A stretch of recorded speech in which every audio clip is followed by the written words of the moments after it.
विद्यार्थी मित्रांनो, आज आपण इयत्ता 6वी भूगोल प्रकरण 2 भारतीय भूगोलाचा इतिहास स्वाध्याय संपूर्ण उत्तरासहित पाहणार आहोत।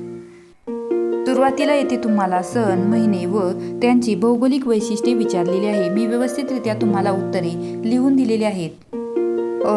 खालील संकल्पचित्र पूर्ण करा। विद्यार्थी मित्रांनो, येथे प्राचीन द्वीप हे संकल्पचित्र दिलेले आहे। व्यवस्थितरित्या तुम्हाला सर्व प्रश्नांची उत्तरे लिहून दिलेली आहेत। व्हिडिओ आवडला असेल तर व्हिडिओला एक लाईक करा।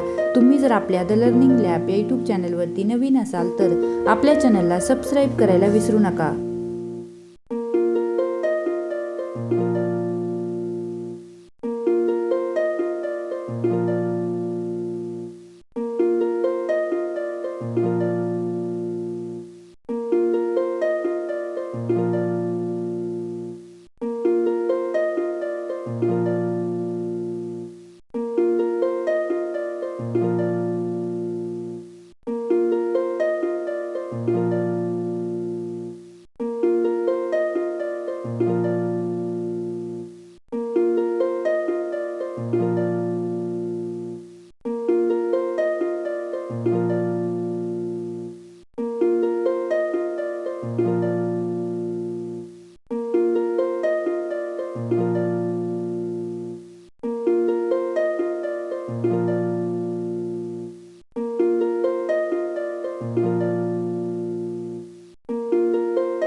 मला कोणकोणत्या विषयांचे स्वाध्याय हवे आहेत ते मला कमेंट करून सांगा। भेटूया अशाच नवनवीन व्हिडिओमध्ये। तोपर्यंत लाईक, शेअर, सबस्क्राईब करायला विसरू नका। धन्यवाद।